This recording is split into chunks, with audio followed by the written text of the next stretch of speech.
search for a running mate. And how to make sure your kids stay hydrated during hot summer weather. Newswatch starts right now.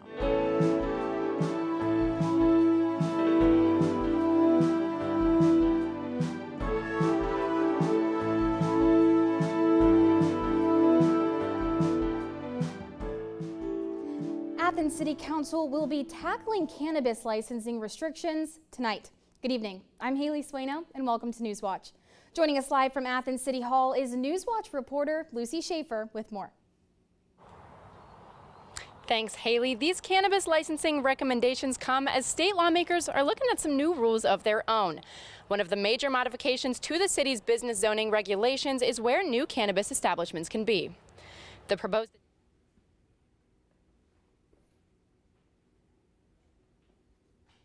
loud, and all of them would need to be at least, quote, 500 feet away from a school, public library, public playground, public park, or any other cannabis establishment. These discussions come as the medical marijuana dispensaries can now apply for a dual recreational license. Athens has two, Debbie's Dispensary on Richland Avenue and Mavuno of Ohio on West Union Street. Other items on tonight's agenda include a special right-of-way permit request and moving payroll expenses for the court clerks out of the general fund. Reporting for Newswatch, I'm Lucy Schaefer in Athens. Thanks so much, Lucy. Well, the historic city building bell is back. The restored bell was reinstalled just in time for the 150th anniversary of the city building. The bell was originally cast in Cincinnati 150 years ago. The same company that originally casted the bell undertook the restoration. Well, Athens saw a record turnout for its annual Pride Parade this weekend. Newswatch reporter Betty Kankamboidu reports the celebration keeps growing amid a conservative backlash directed at the LGBTQ community. This is the 7th year dozens of people have marched through Athens waving rainbow flags to celebrate Pride. Southeastern Ohio Rainbow Alliance Board President Christopher Neville says the parade is bigger than ever. We have probably double the amount of people in the parade this time. So just seeing the outpouring of love and acceptance and the fact that that's growing is worth it. The parade comes at a time of increased conservative backlash towards the LGBTQ community. Right now, the Ohio General Assembly is debating legislation banning activities associated with the community like public drag shows. But that hasn't stopped Athens' pride from growing. Evelyn Nagy came to show her support. I love events like this that unify us instead of divide us and bring us all together to celebrate love. Neville says the event has an important message for community members who are struggling. You are loved and you are accepted, and even if you may not feel it, there are always people out there to support you. For Newswatch, I'm Betty Kankamboidu in Athens. Well, changes to this year's sales tax holiday means you'll be saving more money. This year, Ohio's sales tax holiday will include most items under $500. Cars, boats, alcohol, vapor, tobacco, and marijuana products are not eligible. In the past, only select clothing items and school materials were eligible. The holiday will run from July 29th to August 8th. Well, Ohio is opening a new state park that aims to showcase a piece of history. The Ohio Department of Natural Resources broke ground on the project in 2022 and opened the park to the public on Friday. It features an interpretive center, a 3-story building that will help showcase the history of the Shawnee people. The first floor will feature exhibits about the culture and the art of the Shawnee people. ODNR worked with 3 federally recognized Shawnee tribes to develop the property. For our first look at weather today, you can see that we've had a little bit of a chillier one out there than we're used to. We are below those average temperatures.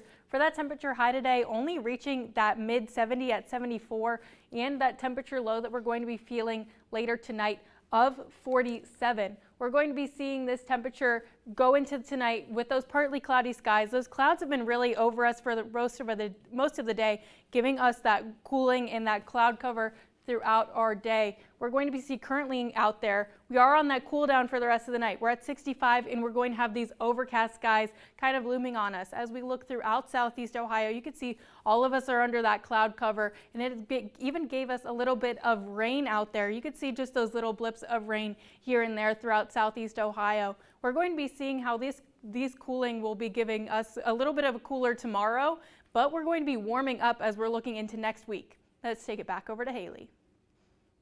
For people looking to expunge their criminal records, a clinic is coming to Marietta to help with the process. Legal Aid of Southeast and Central Ohio is offering a free Fresh Start Friday clinic to help people with past criminal records seal or expunge them. Many Ohioans with past criminal records were previously ineligible for record sealing or expungement. Thanks to a law passed in 2023, some of these people may now be eligible. Lawyers will be available to screen individuals for eligibility and to help applicants with paperwork. The clinic will take place Friday from 11:30 a.m. to 3:30 p.m. at the Marietta Municipal Court. Pre-registration is encouraged, but walk-ins will be accepted until 2:30. A professional bowler from Chillicothe is being sentenced to nearly 5 years in prison after pleading guilty to charges involving child nudity material. Brandon Novak was arrested in February while competing in the 2024 U.S. Open Bowling Tournament in Indianapolis. The 35-year-old has been under investigation by the Chillicothe police since February of 2023 after a complaint associated him with child sexual abuse material. Novak pleaded guilty to all 15 charges of use of a minor in nudity-oriented material and pandering sexually oriented matters involving a minor. Cleveland City Hall will remain shut down as the city investigates a, quote, cyber incident. In addition to City Hall, city offices in Erie View are also closed.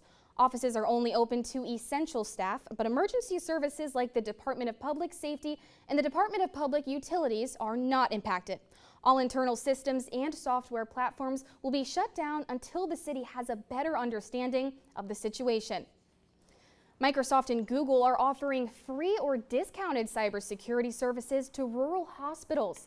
Microsoft says it will provide free security updates for eligible hospitals and security assessments and training for hospital staff, while Google will offer free cybersecurity advice.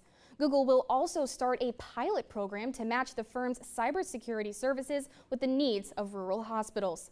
It's part of an effort to stop cyber attacks against the facilities. The government says the number of ransomware attacks against the U.S. healthcare sector increased by a whopping 128% in 2023 compared to the previous year. Well, coming up, Trump continues his search for a vice presidential candidate, and why grocery prices have risen in the last month. It has been a cool start to our week. How those temperatures are going to be feeling a lot more seasonal next on Newswatch. In celebration of Ken Burns' film, The National Parks, America's Best Idea, we take a closer look at the story that inspired a new generation of visitors to these national treasures. I think the national parks sort of perfectly represent that. We couldn't have done it without a country that was willing to consider new ideas. Please join me, Peter Coyote, for Ken Burns, The National Parks. Tonight at 9:30 on WOUB. The Y Bridge has always been something that has added to the identity of our community. Amelia Earhart, when she landed here, was quoted as saying that the Y Bridge makes Zanesville the most recognized city in America. Growing up, the Y Bridge was a bragging right. We're from Zanesville, Y Bridge City.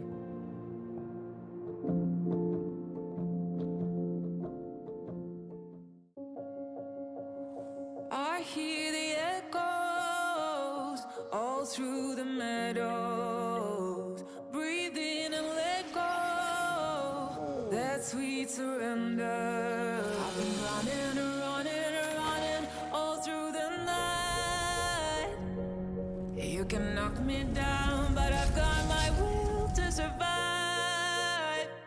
Rise up, rise up.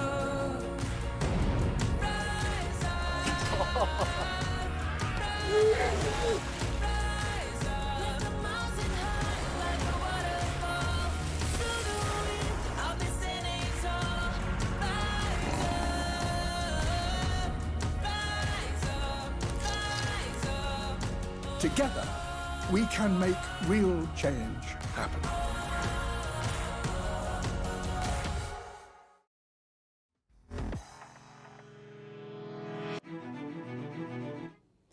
Former President Donald Trump is expected to announce his choice for vice president in the coming weeks. A number of names have been floated. Julia Benbrook has more details on Trump's search for a running mate. As the quest to round out the 2024 Republican ticket heats up ahead of next month's National Party convention, a source familiar with the process says several of former President Donald Trump's potential running mates have received vetting materials. Among them, North Dakota Governor Doug Burgum.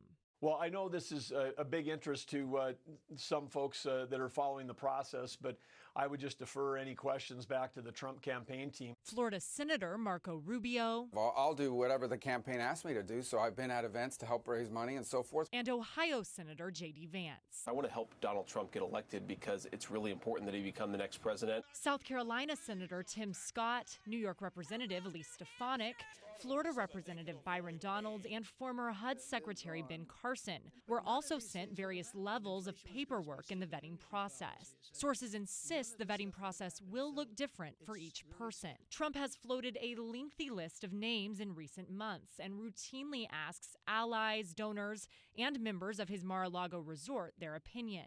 But I think they'll announce who that person's going to be during the convention. I think that's pretty normal.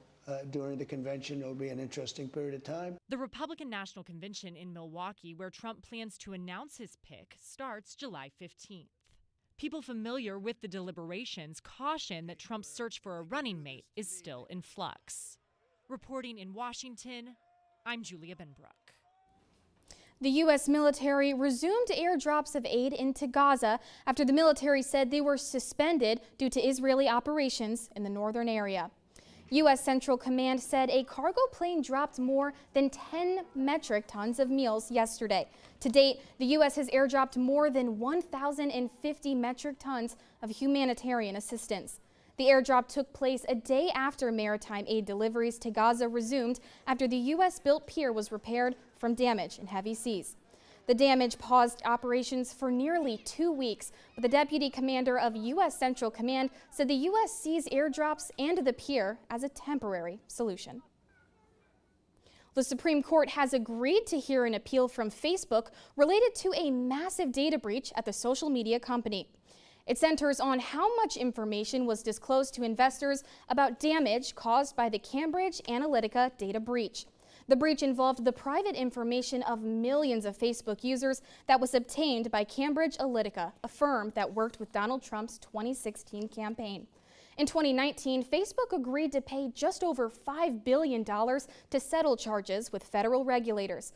But investors have argued that they didn't disclose enough about the damage caused by the breach.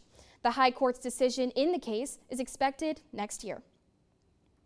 As the U.S. Coast Guard's first female commandant is set to testify this week about the agency's sexual misconduct scandal, an Academy official has resigned as the head of sexual assault prevention for being an unwitting accomplice of covering up abuse. Shannon Norenberg says top leaders directed her to lie to sexual assault victims and Congress.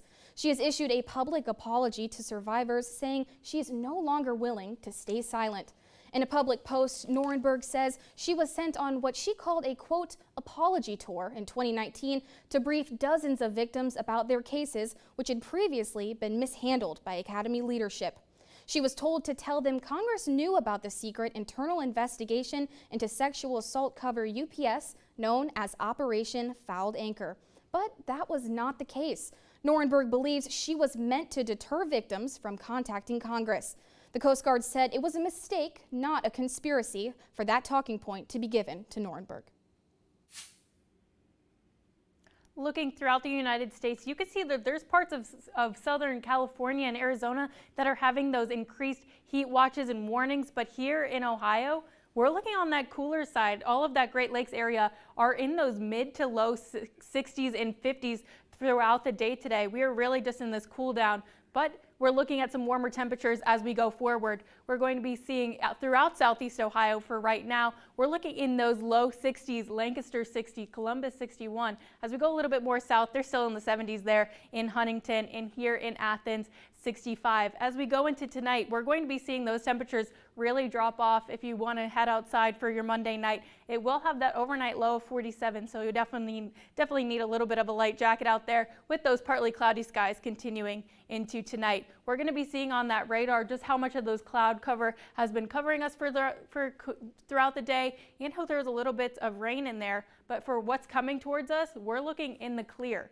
Looking at tomorrow, we're going to be on that sunny side. We're going to have that temperature high, not very much warmer than today with 75, that low of 51. We're definitely going to be seeing this warming up as these days go on with those increased sunny skies. We're going to be seeing tomorrow, early tomorrow morning, this high pressure system is going to be making its way in. We're going to have a little bit of moisture off a little bit of West Virginia, but other than that, we're going to be looking in the clear for our Tuesday. Looking at this time tomorrow, still in that clear. We're definitely going to be cooling down a little bit early without that cloud cover giving us some protection to cool down. And then looking 36 hours ahead, that is whenever this system is going to be looming off to our west. That is what we're going to be looking at potentially for our Friday, having some rain. But other than that, we're looking at high pressure, some clear skies, and some pretty seasonal weather looking into the rest of the week. Continuing this on to Tuesday night, we're just going to be in that clear. We're going to be seeing on that 7-day outlook that once we're done with these next couple of days, we're going to be warming up quite a bit. Looking at Thursday, we're going to be at that high of 90 and that low of 64. Friday, those thunderstorms possible that I was talking about, but once we're done with Friday, we're going to be looking at our beautiful weekend. We're going to be in those 80s, and Sunday at 94. Starting Monday and Sunday, that is whenever we're going to be on this streak of 90-degree temperatures for next week. So definitely stick back with us to see just how hot we're going to be looking to start off our summer. Thanks, Isabel. Well, if you've bought groceries recently, you've likely noticed you're paying more for food. In today's Consumer Watch, Jen Sullivan looks at why consumers are paying more for certain products. A breakfast staple is skyrocketing in price: orange juice. Since the beginning of this year, orange juice prices have gone up more than 30%, according to Trading Economics, a site that tracks the price of certain commodities, hitting an all-time high in May. Prices are as high as has ever been. Yuri Ferris with the Rainforest Alliance says the spike in prices is largely being caused by severe weather changes in Brazil. Brazil is the world's largest producer of oranges, accounting for 75% of all orange juice exports. So it's a very, very tricky moment for orange juice globally. Most of the orange farms are in Sao Paulo, Brazil, which has been impacted by severe drought. But the orange trees are also being destroyed by disease. It's called greening, caused by the bacteria that has infested crops all over the world. Ferris says the only way to fight the disease is to burn down the crop, and it takes at least 2 to 3 years to grow another orange tree. A lengthy process, which likely means prices aren't going down anytime soon. To compensate for the low supply and high demand, orange juice makers are using other citrus fruits to mix with oranges to create OJ. In order to maintain consumption, you have to mix it with other products. But it's not just oranges impacted by drought and climate change. Drought is hurting coffee and cocoa beans. It's impacting the price of chocolate and coffee. The U.S. Department of Agriculture is predicting food prices across the board will increase by 2.2% this year. For Consumer Watch, I'm Jen Sullivan. Next, how this diet can have an impact on more than just your health. And for the latest from Newswatch, follow us on X, formerly Twitter, Instagram, and YouTube.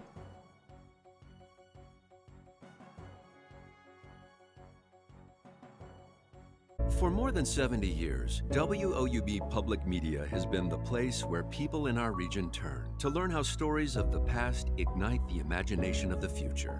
It's where information, entertainment, and education work together to inform, enlighten, and inspire generations.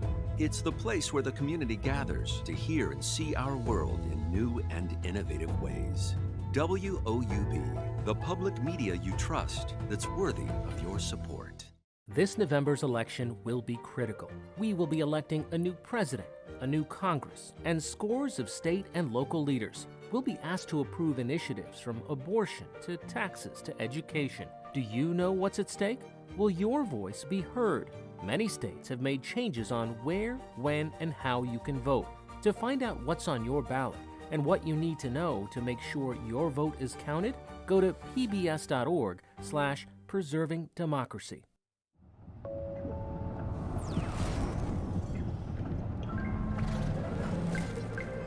Stop skimming.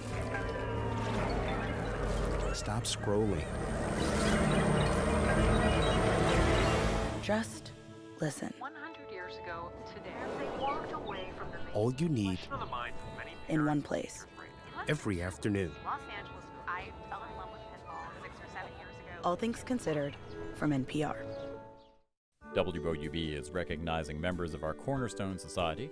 The Cornerstone Society is a group that wants to ensure the future of public media in our region. It includes people across our area who value news, entertainment, and cultural programming, as well as the educational services WOUB provides. Also included are graduates of Ohio University who took part in the WOUB Student Professional Development Program. Thanks to the Cornerstone Society for their generous support. To learn how you can be involved, email woub@woub.org.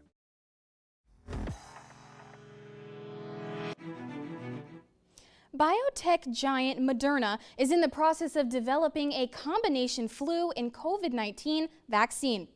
Moderna says its combination vaccine showed positive late-stage trial results. The company says people who got the vaccine called mRNA 1083 had an improved immune response compared with those who got the standalone flu and COVID shots available now. In terms of safety, Moderna says the combined vaccine was well tolerated. The most common complaints were pain at the injection site, tiredness, muscle pain, and headaches. The study isn't peer-reviewed yet, but Moderna plans to present its data at an upcoming medical conference and submit the trial for publication. As temperatures rise, drinking enough fluids is one of the most important things you can do to prevent heat-related illness. In today's Health Minute, Mandy Gaither has some creative ways to help keep your kids hydrated this summer. Much of our body is made up of water. When it's hot outside, we have to refill it, and children can be especially vulnerable to dehydration. I always get asked how much water should my child have, but dependent on their activity level, their age, it's going to be different. Signs of dehydration in children include dizziness, drowsiness, dry mouth, sunken eyes, crying with little or no tears, urinating less often, or having fewer wet diapers. To support a child's hydration, take water everywhere you go, says Strong for Life licensed and registered dietitian Catherine Sherry. Let them pick out their own water bottle. Let them decorate it with stickers so they take ownership of it. Sherry says to add fruits, veggies, and herbs to the water to make it full of flavor without adding excessive amounts of sugar. One thing I love to do is when my berries have seen better days in the fridge, I'll mash them up and put them in ice cube trays. And so I'll use that as ice. And as that ice starts to melt, it makes that water more sweet. Sherry says to avoid sports drinks unless the child is vigorously active in the heat. She says food and water can replenish electrolytes without extra sugar and limit use of juice and other high sugar beverages. There was a meta-analysis published that juice does contribute towards obesity in children. So when thinking about offering it, we want to keep it minimal. For Health Minute, I'm Mandy Gaither.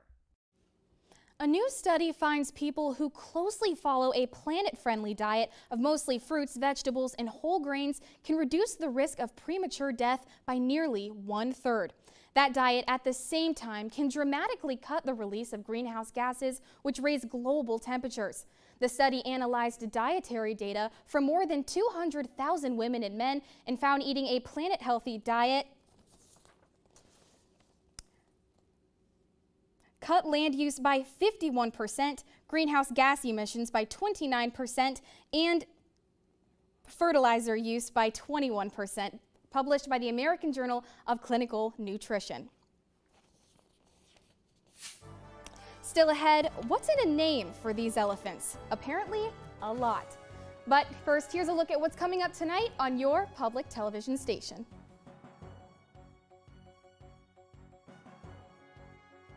Fasten your seatbelt. This is amazing. Oh, no! elected. You vote? It feels like I have a home. These are your immigrant ancestors. This is wild. Never anticipated this. I am forever changed. I'm pleased to tell you you're going to be finding your roots. Are we really this close? I can't tell you what we found, but what we found was you.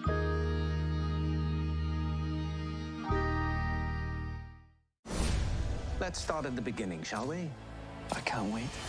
Back in the game, bringing the thunder, I'm making waves. People will be watching your every move. I can handle it. Let's go. So, what's your secret? Things are starting to move in the right direction. Tell us everything. Are you ready for more? Just getting started, locked on the target. Are you ready for more? No one is going to tell me who I can or can't be.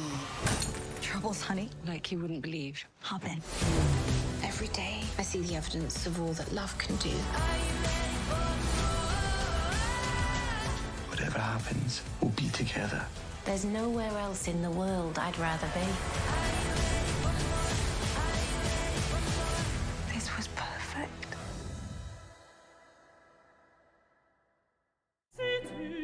Can the love of a good man tame a wild and free woman? Or will she be his ruin? Or worse? That's Carmen, more moving than ever in this modern-day production of Bizet's tragic opera. Thrill to the sensational Igor Akhmetsina, Pyotr Bachawa, Angel Blue, and Kyle Kettleson in Carmen. On great performances at the Met. Friday at 9 on WOUB.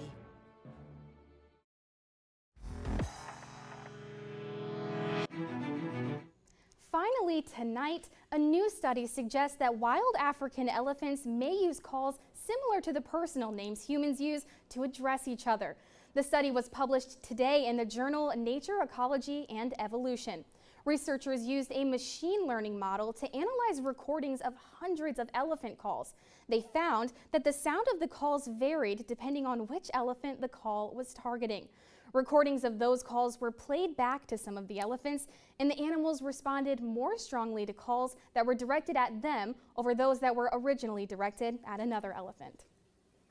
Aw, you know, I have a dog at home named Teddy, and we always call him Teddy, and we say it in kind of like the same sound. Yeah. So now he's just trained when he hears, he just comes running because he knows. Yeah, I feel like any animal, it's like, once they get their name, I feel like I would want to be called by my name too. Yeah, Like, I absolutely believe that elephant thing. That is so sweet. I feel like they're just so intelligent. I would not believe it. Yeah, they definitely are.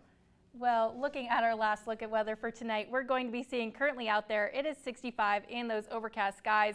We're looking at tonight getting down to that overnight low of 47, continuing those partly cloudy skies. But looking at tomorrow, those clouds are going to really clear out and give us a sunny Tuesday. But we are going to be still on that unseasonably low temperature of 75 degrees. And looking at that low tomorrow, still in those 50s of 51. That 3-day outlook, we're going to be seeing these sunny skies continuing until Thursday, where we're still at those mostly sunny skies. And we're going to be warming up every day. Currently out there, you can see it's 65, but we're going to be seeing that for the rest of the week, we're going to be having those 90-degree temperatures after about Thursday, Friday. And then looking at Friday, there is a slight chance for that rain and on Monday, but after Sunday, we're going to be on those consistent mid-90s temperatures looking into the rest of the week, and we're going to start off summer. So we're going to be at those high temperatures to start off our summer. Thanks, Isabel. Well, that does it for our broadcast this evening. Thanks for watching. For Lucy Schaefer and Isabel Isco, I'm Haley Sueno. Stay tuned for the PBS NewsHour coming up next. And remember, you can find the latest news anytime at WOUB.org or follow us on social media. We hope you have a great night.